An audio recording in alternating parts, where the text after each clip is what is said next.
Hello, I'm Mike King, and I'd like to welcome you to the Garden Spot Community's Oracle Cloud Transformation webinar we're having today. So great. Thanks everyone for joining.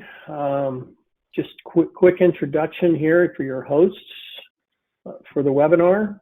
We've got Nate Weber, who's a controller at Garden Spot. We're very pleased to have him be able to share their journey to the cloud. Myself, Mike King, I'm SVP of Healthcare for Evosys. Been in the Oracle healthcare industry 20 plus years. And then with me is Jamie Wyatt, who's Director of Healthcare, who will also be presenting today. And he has, again, more years than I. So again, we're happy to be here and happy for you to attend as we go through our presentation. Next slide.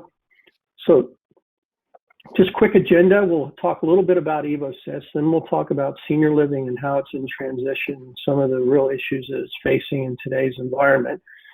We'll then turn it over to Nate, and he can talk about the Garden Spot journey and how they went from their on-prem solution to the cloud. And then we'll talk more about transitioning to the cloud and how you do this and why. And then we'll certainly save time at the end for Q&A.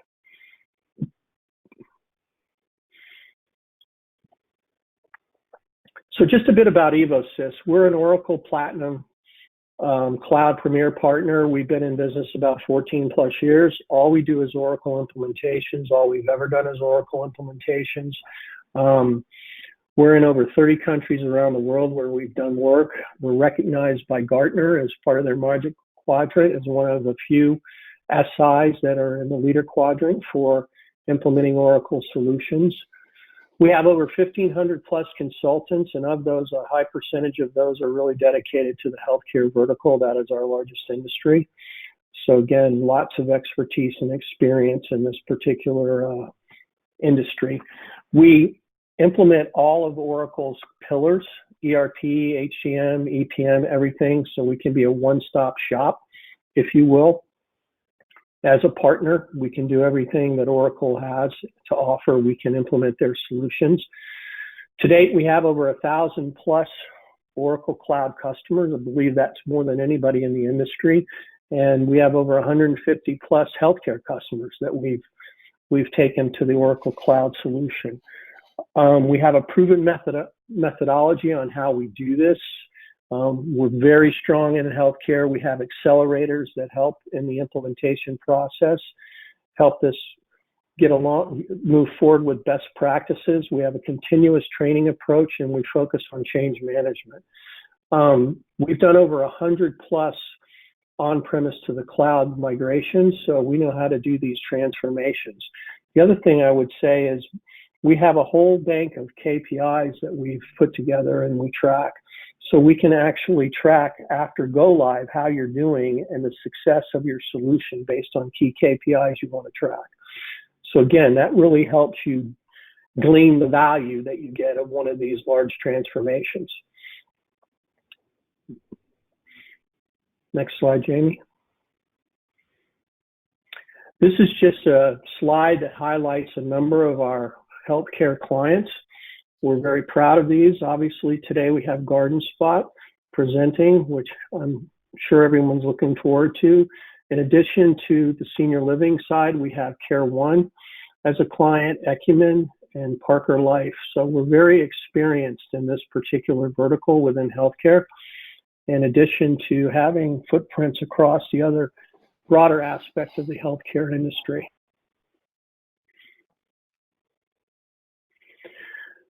I'd like to talk a little bit about our culture. We think it's very important. We're very high integrity when it comes to a company. We're very flexible on the implementation side. We're not someone that comes in and nickels and dimes you. In fact, all of our implementation bids are fixed. So we're very flexible on how we work with the client during the implementation process. We obviously focus on customer success, continuously learning. And again, we know margins are tight for sure in this particular space. So we're very cost effective and try to be very cost effective with our clients on what it takes to do the implementation and what it costs to do the implementations. We've got a very strong relationship with Oracle product development and healthcare leadership, which is very important. We can be an advocate and are an advocate for our customers. We know what's coming out in the product. We're able to provide input into what should be in the product. So again, very strong in that respect. The other thing we offer is healthcare accelerators. Because we've been in this industry for so long, we've developed accelerators that really help in the implementation process. And this is just a sampling of some of the ones we have. Certainly, we have repository of healthcare specific chart of accounts, so we can help build those out as needed in the implementation process. We've got hundreds of pre-built reports and KPI library that we have in place that we can use not only during implementation, but post-implementation to see how the performance is going for the solution. We've got ready-to-use integration for things like EDI, Kronos, Cerner, Epic, etc. Not an issue tying into those particular systems. We have data migration tools that really help in the data migration process, which is very important in any implementation that you go through. We have pre-built deliverables that we can offer around workforce scheduling, et cetera. And then we have predefined punch out for certain vendors already built. So again, based on our expertise and experience, we've got a lot of things that help us really accelerate the process. So again, very strong in this area. Next slide. Now with that, I'd like to turn it over to Jamie Wyatt to talk about, where we are as far as senior living is concerned and industry and transition. So Jamie, I'll turn it over to you now. Thanks, Mike. And again, welcome to everybody. Good morning, good afternoon. Thank you for your time and your willingness to spend some time with us today. So I think that everybody that's on the call that's in this business really understands that you are an industry under transition. There is just so much going on. I mean, we won't even talk necessarily about the financial pressures from COVID-19, but understand that that's really an umbrella that we're really all operating under today. But when you look at the industry and what the industry is dealing with and will be dealing with over the next 20 or so years, you have a growing senior population. Estimates that I've seen are talking about growth to 60 million seniors by 2050. With that, there's going to be growing labor requirements. Estimates around 1.2 million additional employees by 2025 in this industry.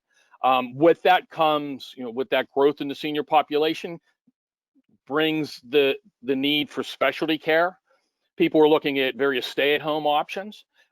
So we're not talking just your traditional old-fashioned nursing home. We're talking about a whole host of things across the senior living world. Organizations are having issues with turnover and retention. I've seen some estimates at 45% annual turnover rates.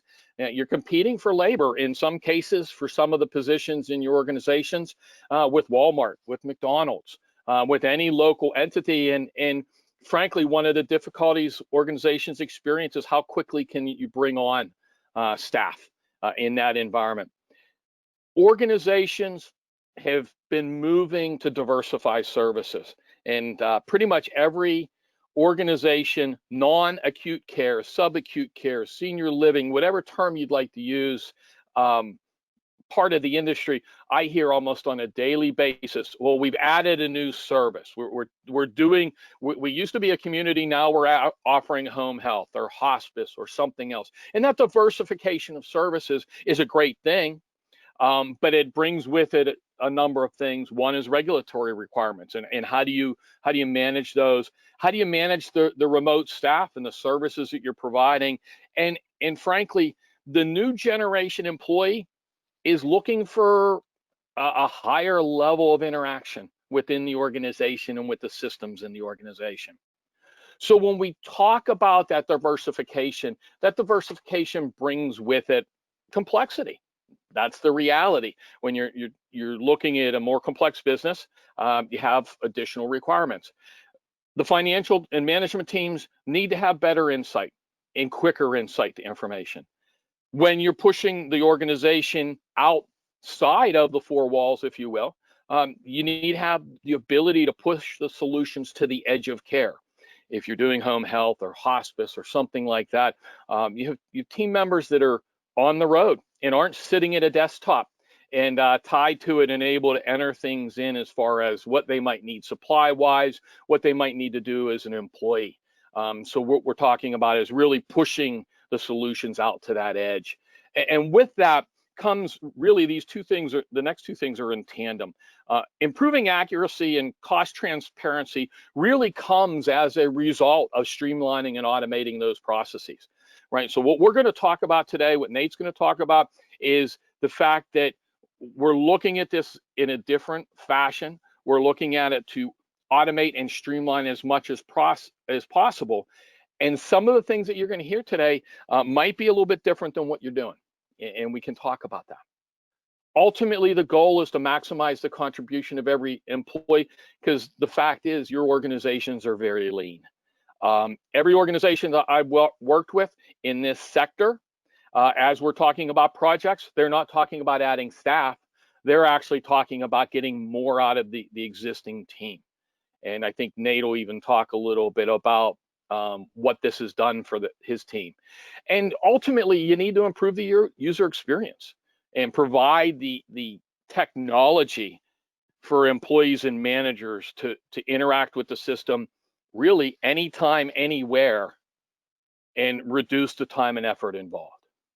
So with that, I'm going to turn it over to our special guest today, Nate Weber, the controller at Garden Spot. I'll let Nate talk a little bit about himself, Garden Spot, their journey to the cloud, and what they've experienced.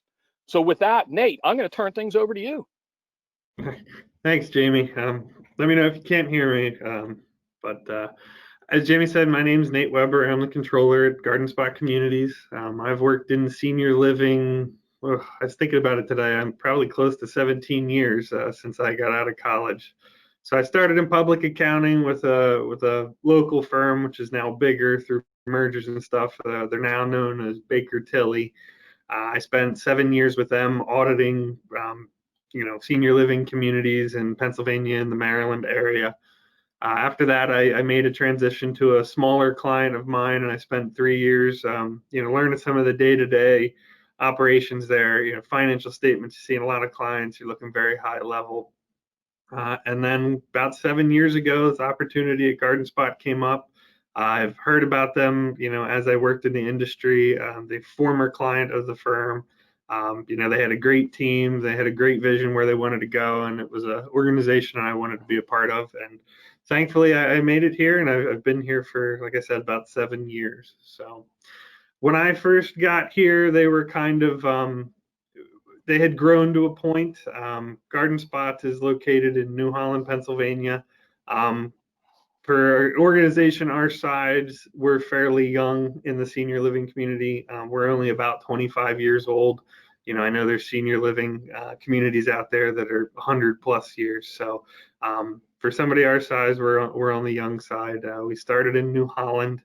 A couple cottages, some apartments built, then we slowly added on the full continuum of care. We added skilled nursing, personal care, then we added a memory support unit, and then we kept kind of adding little pieces here and there. We bought a second sister campus that was skilled nursing only, probably about 10 or 11 years ago, which kind of made us that jump to a multi-campus.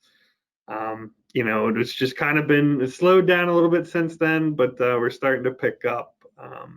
Everything was under Garden Spot at one point. So years ago, when we started expanding, started talking about where we wanted to go, we made a transition. We did a reorganization, created some parent companies, moved everything where we were so we could be more flexible in the future. And then out of that, as Jamie was mentioning, it made us take a look at a lot of different systems. We looked at HR systems, we looked at billing and clinical systems, we looked at financial systems. We said, well, where do we want to be? Where are we? Where do we want to be? And are any of these systems going to work towards that goal? And to be honest with you, every single system we looked at that point, we realized was not going to suit our needs going forward. So we slowly made transitions in all those areas. When we got to the accounting, A lot of it came down to, okay, I now have multiple organizations, intercompany transactions, multiple lines of business. Our old system was fine, but it was a lot of manual work. It was a lot of tracking this, making sure this complete entry was done, and all those fun things. And then the sub piece to that was our budgeting process. When we were one organization and everything was kind of under it, we didn't have to worry about that. It was fairly easy to budget. But as we started adding new organizations, new lines of businesses, we were using Excel. We had multiple Excel sheets, and the budget process was just, it was taking months and months and months. But unfortunately, it was all busy work. It was updating files, making sure formulas were not broken and things like that. So we needed a solution that could help us streamline some of that, and that's kind of when we looked at a bunch of different companies, but then Oracle sort of came on our radar. A lot of great conversations with them. We worked through that process, and we decided they were going to be the one that we wanted to go with. So after we determined Oracle, our next fun task was to find an implementation partner. I honestly don't remember. It's only been 3 years. I kind of don't remember how many or who the other ones we looked at, but obviously Evosys was one of the partners that was brought to our table. A lot of conversations with their team, talking about what they can do, what we want, what we're looking for this. Very productive. And at the end of the day, Evosys won out for us. And I think the major reason is, we weren't so concerned that Evosys could help us implement AP or assets or a general ledger. We certainly thought they had the ability to do that above and beyond probably what we even needed. It was more that what Evosys came to the table with us, and Mike and Jamie kind of alluded to it as they went through the slides, was they were willing to work with us and move us from a 25-year-old legacy system of how we used to do things, look at what Oracle can do and say, okay, how can we make this transition? We don't want to take process A and make it exactly the same in Oracle. We want to say, this is our process A. Okay, how can Oracle help us make that better? And Evosys really delivered on that. From both phases, from a budgeting process as well, going through multiple Excel sheets, trying to figure out how to get it into a nice, sleek system, and what the best way to do that. Do we necessarily need to do this, or hey, we can configure things this way. So that's what they did. It was very helpful. We've been running Oracle, both planning and budgeting, and their basic ERP solution for, I think we're going into our 3rd year now. And it's been fantastic for us. The budgeting process, while I still have a lot of things to work on internally, getting processes up to speed, just the way that our department heads interact with it, just some of the data that I can get out of it. I'm spending less time creating sheets to send out to department heads or making sure, this formula or that formula is updated. And I'm actually at a point now where, we can start doing some projections, looking at historical trends, really diving into those areas of saying, okay, well, let's have another conversation about this particular business line or whatnot. A lot more analysis than I was ever able to do before. And just without all that busy work and updating, our budget process has been streamlined. Like I said, I think at one point, between everything we had to do, I would start in November and we would have it approved in May. Now I can start it in mid to late February. So that just gives me a lot more time to focus on other things. From the financial perspective, it's kind of the same way. Probably the biggest area that I can say that we gained on this would be in our accounts payable. We're not doing a ton. We're an organization, but every week we try to get checks out. We're processing AP, and it would just take. We have 2 people that rotate between payroll and AP, and it would just take them almost all week to get everything together in the system, approved and ready for payment. It just, some of that was old processes. Some of that was just, how the way it was done in the old system So when we switched to Oracle, one of the things we did is we wanted to have everything be electronic. So we have the capability to scan in. Oracle can do some basic OCR in our invoices, and get 80 to 90, depending on the invoice format, ready for us to go. And we just got to complete it with some coding and some minor approvals for a certain threshold of invoice. But we had the conversation with my team, and as I talked about potential growth, I said to them, I said, what's your biggest fear if we would double in size overnight? And they were kind of, the first words out of their mouth was, we're going to have to hire people. There's no way we're going to be able to do that. After we implemented Oracle, we've gone through, refined our processes, looked at how this worked. I kind of revisited that same question with them, and they kind of answered was, yeah, we could probably do that with what we got now. This is so much easier and nicer and just so much more streamlined than it ever was. So kind of hit to Jamie's point, that was one of our things. We definitely run lean, not necessarily like to, depending on the staff you talk to. But we run lean, and so we're not necessarily looking to add staff around the corner. I know there's points in certain levels that we're going to have to, but if we can delay that as long as possible, it's just better for the organization. And so far, the system has enabled us to do that. I just wish our growth aspirations would have kept up with what we did from internal process perspective. So we're going to get back there.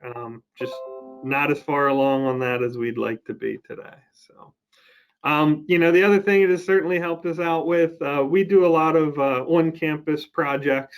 We have constructions we're building. We currently just built a new memory support building, doubled in size for us. We're adding 50 new independent living cottages as part of an ongoing phase to use up the rest of our land on our campus. And one of the major things we always used to do was, track those expenses in Excel spreadsheets as CIP projects.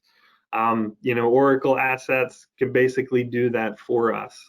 It's been so much nicer, dive into something and say, oh, well, what's this asset? What's it made up of? You can look right there and, oh, it's these 15 invoices. And, I can even click on that invoice, get right to it and look at what I need. So it's streamlined that management a lot better as well. Again, had to shift how we thought about doing certain things, but it's been worth it at the end of the day. And, obviously the last piece for me is all the financial related stuff. Like I said, we've got multiple organizations, multiple levels, multiple subsidiaries, for-profits, non-for-profits, and the system is easily able to accommodate new organizations we'd bring on. It's easy to accommodate some of the accounting between those. We were able to set up our books in such a way that we can close without all the sophisticated stuff. My close process, just the way we are and the way we've always talked, it takes about 2 weeks. We close usually around the 18th of the month, depending on when that falls. We keep it open longer just because of some, again, running lean. We have some Medicare, third-party payer stuff that, we like to have done and build before we actually close our books instead of trying to estimate a lot of that stuff. That's just kind of our thought process on that. And so we've kept that in place. So while we haven't necessarily shortened our close cycle, I can tell you that I have a lot more free time to focus on other areas and address things during that close cycle.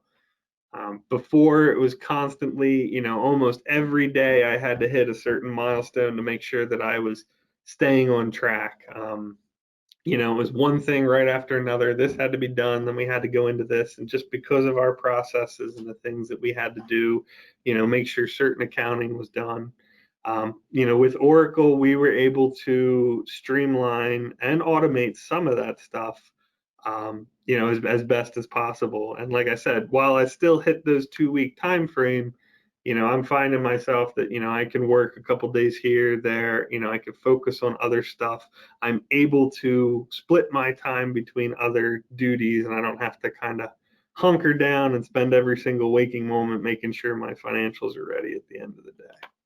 So, not sure if that was too long, not enough, but that's kind of where we are in our journey and just a very high level of some of the efficiencies we've noted by switching to cloud and going to a more robust system as Oracle compared to what we used to have on site. So. Well, thanks, Nate. Couple of questions that I got. They're pretty consistent, right? And the question really comes down to, okay, you've gone through this, you've been using it for a couple of years now. What recommendations or suggestions would you make to somebody looking to go down the same journey? What do they need to consider, or how did you guys work through that? I would say, the biggest thing to consider is kind of where you want to be at the end of the day. We looked at it as, what we had in place was great, served us very well for a long time, but we just knew that, our chart of accounts was bloated. We were probably tracking things that we didn't need to track. We were creating accounts for things that, somebody had to see once 5 years ago. So we kind of started and saying, okay, well, what do we want out of this system? What do we want us to do it? What is the system itself supposed to do versus what can I, do other analysis, figure out what are those things that are super important to me that I need at, my fingertips at a touch of a button versus what are those things that, okay, yeah, it's important to us, but maybe we only need to look at it once a quarter. And then what are those things that, okay, if we're going to do an analysis, maybe once a year we'll dive in and do a deep analysis. And then we kind of went through and said, okay, so how should our chart of accounts now look? What do we want to track? We went from kind of this, what I would call like a standard, very lean accounting numbering system to Oracle's, I have multiple dimensions, multiple segments that I can use. So we kind of talked through what was the best way to use that and how to do it. What makes the most sense for reporting, both internal and external needs that we need. So we spent a lot of time doing that, and then kind of, like I said, working with Evosys, we were kind of like, okay, well, we'd like to do this. What's that look like? Oh, we'd have that conversation. Then okay, well, maybe that won't work, and then go back. Okay, great. And one of the other questions that I think, based on what you were just talking about, was about financial reports and how easy is it for you to build financial reports in Oracle? Pretty easy. There's two systems that I'm aware of. You got Evosys, you can tell me if maybe I'm not doing this right, but there's sort of kind of like Oracle's financial reporting system, but I forget exactly what it's called. I think it's like Web Studio or whatever it is, or Financial Reporting Studio. That's kind of like your real, I can get a nice PDF, I can make it do all these fun things, and that's great. I've used it a little bit. It's pretty good. You still need to take some time and think through some certain things. What I have found very helpful to me is Oracle has something called Smart View that actually links with an Excel. Basically goes right to your Oracle databases, and in real time, I can create a report, or I can have it update based on certain dimensions and segments. And I have found that basically creating one of those and just, in the right format has been the best for me. At the end of the day, I can make that look exactly like the fancy Web Studio. But what's nice with that is I can do a little bit of drill down. I can real time change things. Oh, hey, I want to see what this looks like, or I need to do this one. So it's been, once I've gotten them up and running, and it's the whole conversation of what you want to see. What are the main reports that you guys want to see, from finance to your department heads and things like that. I have found that Smart View type of reports and creating those have been much more beneficial to me. Much quicker to throw something together, but you can make them looking as professional as you want them to. So Great. And I think this is kind of a related question, and it's kind of taking the next step. Have you started to employ dashboards and push that information out proactively to the team? That is currently where we're at. We're a smaller organization, so it's we're not as far along on that as I would hope. Especially with everything coming up, my time has been very divided among other things. But yeah, that was one of our main goals at the end of the day, was to provide but to provide a specific subset of reports or dashboards that our department heads can access at almost any given time. Or at the end of the month close, I can just email out and say, hey, November's close, go ahead and look at your reports and things like that. And there's a spot for them to go and kind of pull those things down as needed. Not quite there yet, but it is one of our goals to work towards with this system. And have you gotten any feedback from the users as of yet as to, is it an easier way for them to work? Yes. So from the budget side, because they deal with that a lot more, I've gotten, other than the fact that, they can't seem to remember their password from month to month or things like that. They really appreciate the fact they can go in at any time, see their stuff. When we get to the budget process, it's very intuitive. It just streamlines that. It gets them information a lot quicker. And then just, being a larger building, it's not always easy for me to pop into somebody's office if they have a question. So just being able to look and work in the same screen, being web-based in that, it has been very beneficial. So I've gotten a lot of positive feedback about that. Just some of the reports that we've created using, Oracle, SmartView, whatever, for our department heads. They're liking the formats there. They're getting a lot better. I can put more information on those kinds of reports than I had access to in my old system. So they're liking some of the new ways that they see data. Okay, great. Well, looks like we still have a couple more questions coming in, but I'm going to hold those because they look like they're good things to kind of close with. So let's move on a little bit and talk kind of what people are asking is, to you and to us is, okay, so you're telling us we need to transition to the cloud. Why? Why do I want to do that? How am I going to do that? And what are the business benefits? Because I need to justify this, right? So we commonly hear these things, but when we look at healthcare, we also recognize that all of these other challenges are flying around organizations. We're talking about privacy, but also information security, affordability of what we deliver, and optionally or more opportunistically, what help you deliver. The workforce is absolutely changing, and we recognize that organizations need to address it, as well as a whole host of other things. When we look at a traditional on-premise solution and talk with organizations, this is part of what we hear from them, that there is so much change going on in the industry and in what they need to do that they can't keep up. And if you look at the approach from a traditional on-premise system, your on-premise folks need to manage the IT infrastructure, the data, all of the processes. Everything needs to be managed. And if you will, it's not just the IT infrastructure, it's all the background software to manage that structure and the like. The job has become very complex, particularly for organizations that are lean in that senior living space.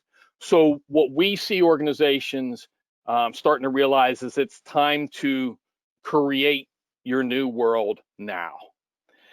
And the way organizations are looking, and as Nate just talked a little bit about, a lot of organizations are looking to the Oracle Cloud. Oracle was very insightful a number of years ago in identifying that they needed to move solutions off premise and into a cloud environment. There was significant business benefit to the organization. And as part of that, what they've done is they've delivered an integrated suite of applications from human resources, finances, performance management, supply chain. If you want to look at risk, you can manage risk. You can also manage your customers ultimately within the system. So what it does is it gives you and it gives Evosys a very strong platform to operate from. And at the end of the day, as Nate mentioned, in our philosophy is really, you are not simply replacing what you're doing, you are revolutionizing the business. So some of the things that Nate talked about, and that we like to talk about. Best practice automation. Nate mentioned the old way to do it. I've been in healthcare for 35 years, and one of the phrases that puts me over the top is we've always done it that way, as a justification for something. We are going to come to the table with best practices in hand and show you the best practice and ask you as the customer, why won't this work for you? Or what else do you need to do in this framework? So we're going to take that information and drive the process from best practice, giving you the ability from day one to move away from the old way where it makes sense. We also understand that a lot of what you do is based on roles in the organization, and the roles and rules drive the business process. So we're going to capture that information in a fashion so that we can build out the workflows and drive that automation so somebody doesn't have to touch the screen or touch the computer to move a transaction forward if it's not necessary. The rules will be built. And the reason that works so well within Oracle is this is an integrated business process. It is an integrated solution. It is a single data model. You're not moving data around to manage it. You have a single source of the truth. And I can tell you my days in healthcare organizations where you give somebody an answer to a question and then they show you something else that gave a different answer. Here we're talking about a single source of the truth that everybody can see. And the beauty of everybody can see it is the solution is mobile or smart device enabled. Mobile phones, tablets, whatever it might be.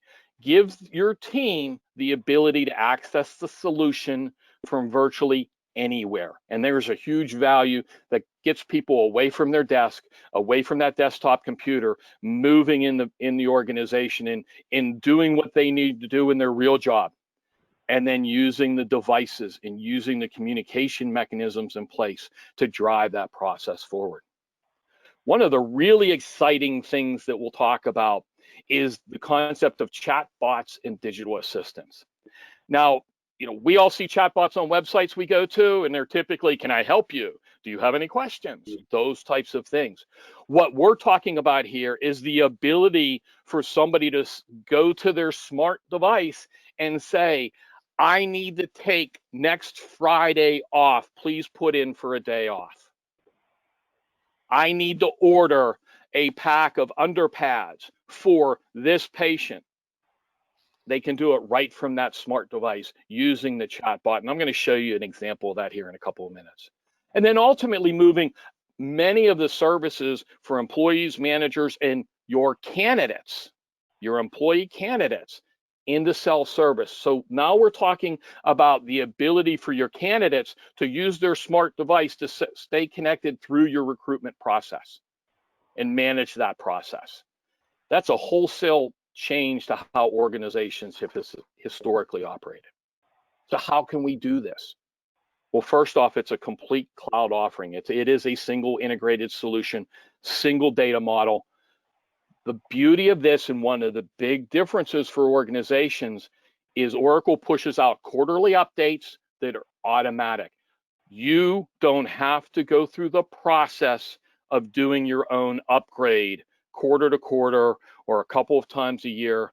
My background is in PeopleSoft, and PeopleSoft customers traditionally waited 2 or 3 years to do all of their upgrades, and it is essentially equated to a whole-scale new implementation. We're talking automated updates being pushed into that single platform that's focused on innovation and eliminating a lot of those activities and efforts within the organization.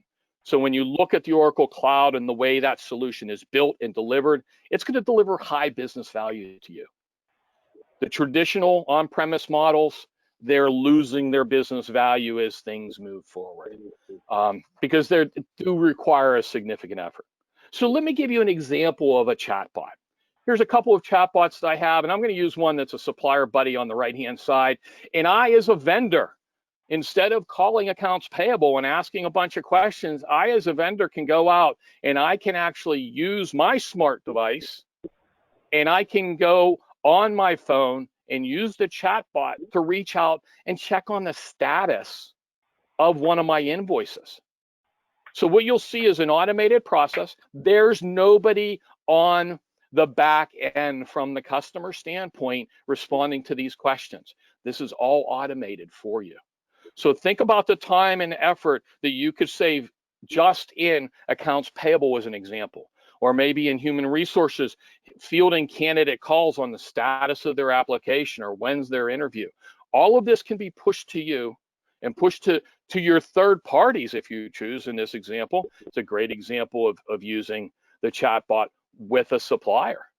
We have an organization, a customer that's implementing right now, that as a matter of fact, one of the things that they identified is they wanted this specific type of capability because they felt that the amount of time and effort that accounts payable spent fielding these calls was cumbersome. And this single improvement will have a major impact on their efficiency as a department. So how do you get there? What's the journey of the cloud?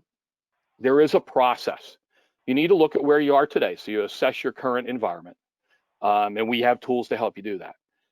We're going to build, help you build a business case or identify the potential key performance indicators that are going to help identify the value the solution has driven forward. And we recognize in some organizations, there might be a capability or a need that isn't resident in the system. As an example, Mike had mentioned, Evosys builds out some accelerators and additional solutions.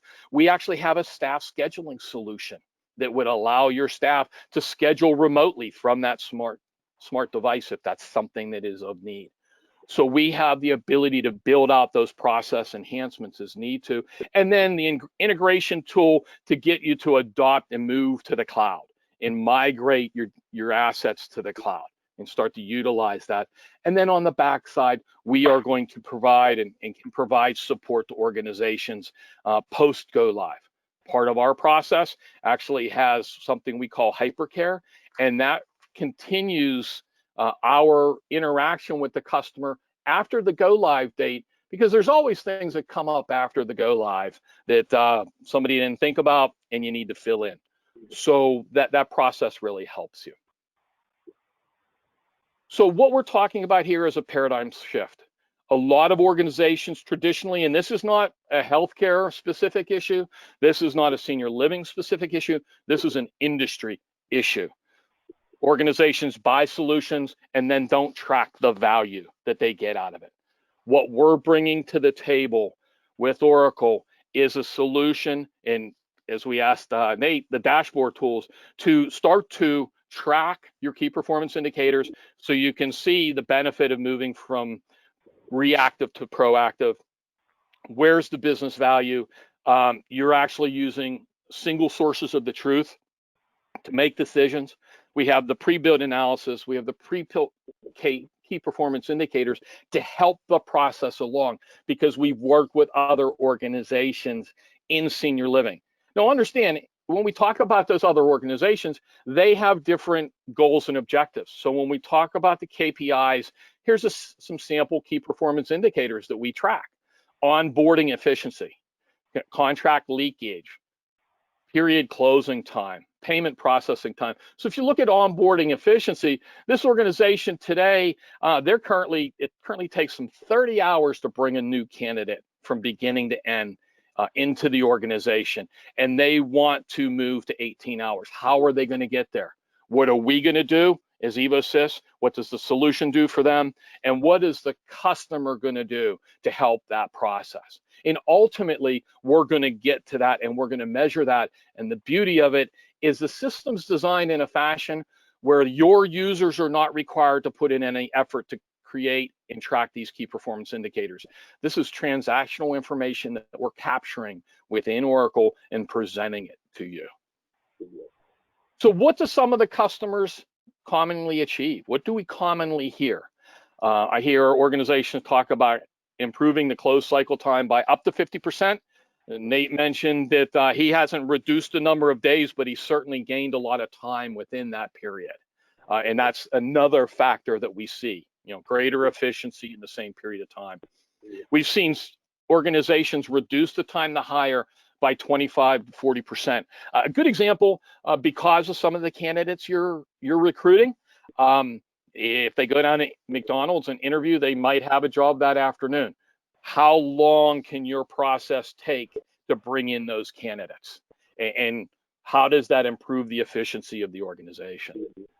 We talked about invoice processing. Nate mentioned the use of OCR, optical character recognition. Your vendors can send their invoices in automatically, and that starts the process. It doesn't require manual intervention unless necessary. Reducing off-contract spend. If you look at organizations, particularly those that are physically or geographically diverse, managing contracts and managing your suppliers is a critical issue. By giving the team the ability from their mobile device to order what they need and manage that process, you have the ability to consolidate those purchases into contracts and gain greater value. The simple byproduct of a single solution with a single database, all integrated, drives real-time management reporting to organizations. So at any point in time, I can see what is the status of my business. All right, maybe it's before month-end close, but I can certainly get a good idea as to where I stand. And all of these things are really driving employee satisfaction and retention. We hear consistently, as Nate said, where the team went from saying, oh, we're going to need somebody if we grow, to, yeah, I think we can do that. That's a very common kind of response that we hear in our customers, because it really, that automation and the streamlining of the processes really is paying off for those organizations. So with that, I'm going to open it up for questions. Please don't hesitate to put your questions into the question box. I know one question that's sitting out there, and appreciate it. I think this is a great question for Nate. So Nate, what was your approach to training? How did you roll this out to the team? So we had a smaller team, so it was easier. We had them involved in the whole process. So, the day that they came out and said, hey, we're talking to talking about AP today, we grabbed our AP guys and ladies, brought them in the room, and they were there for it. So they were seeing it from the get-go. Excuse me. After that, as we implemented, they also provided, Evosys provided us with some great manuals to get us started. So we kind of sat through that, walked through some normal processes with them. Evosys was on the phone with us, our implementation partner, and they were giving us a lot of direction. So we did a lot of hands-on, which was good for us. Again, we were smaller, so we were able to accommodate that.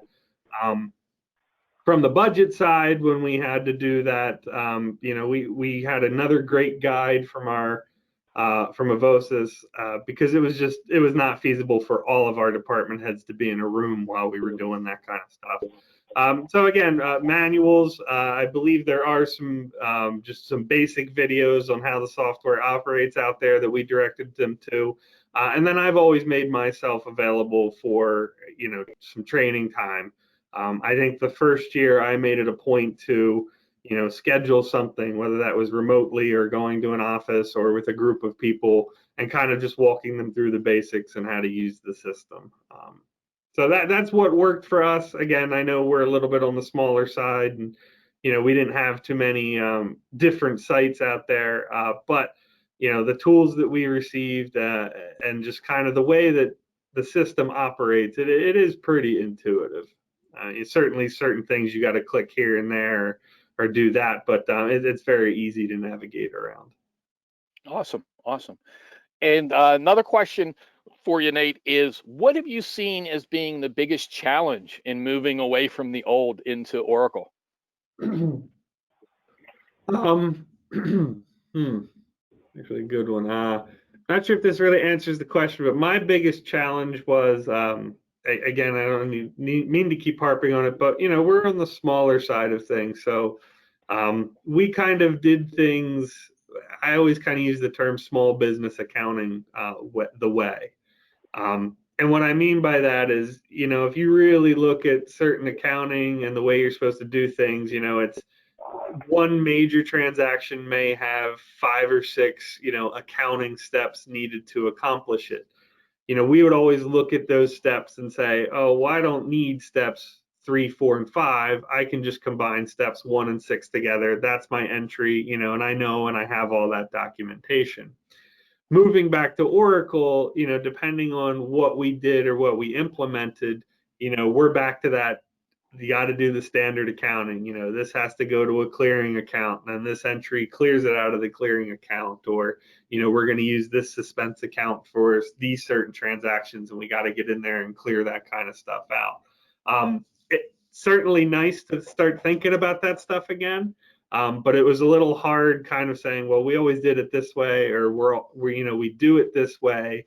How is that really going to look in Oracle, just so I understand how the transaction process. So that was probably the biggest challenge, was getting back into that larger, more standardized, step through, making sure each step of the accounting process is fully done and realized, and how that operates within the system. Okay, great. Mike, I have a question for you. And the question really is in relation to COVID-19 and the impact COVID-19 has on implementations. How does Evosys manage that? Yeah, no, that's a great question. Well, obviously, when COVID started, we had to really align up to how it was going to impact the business, and the biggest impact was not really being able to do on-site type work. So we as a company really took our employees and got them grounded quickly in being able to do implementations from a remote perspective. Again, making sure they were trained on the tools that were necessary to do it from a remote perspective. We also then looked at our methodology and made sure, as certainly on those areas where typically we would do on site, we structured those to be able to do that differently using the different tools available to do that. And we made sure that we planned that appropriately, and we tracked that properly in the project planning phase. And I'll tell you, we probably are doing 60 implementations now remotely at some phase of going live, and it's going very, very well. So, we were able to basically modify our methodology, if you will, to be able to make sure that we take care of being able to do this from a remote perspective. And we haven't seen an impact on delaying projects or anything from that perspective. Okay, great. And Mike, I don't know if I could jump in here. Back when we implemented, sure. Probably I would say 90% of our implementation was done remote anyway. There were definitely times where, the team would be out here with us in person in a conference room talking about stuff, hashing out what we should do. This is how we think you should build it. Oh, this process should work, or, those kinds of things. That was very helpful. But, with the rest of the process, it was, weekly Zoom meetings, a lot of contact with the team as we were moving through. Right. We certainly managed that. And I could say that last 15%, while, I went through it in person, I mean, that easily could have been transitioned to something more remote.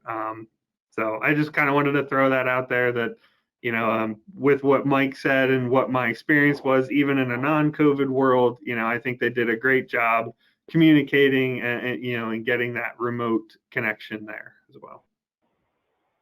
Thanks, Nate. Appreciate that. Any other questions?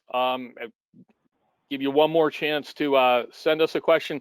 I think somebody, actually a customer, says, I can attest to that. You all are doing a great job with their current implementation. So that's awesome to hear on the fully off-site remote scenario. So I don't see any other questions coming in. We're just about at the top of the hour. We thank all of you for your time and attention, your questions, and Mike, Nate, and myself are more than happy to field any questions you have after the fact.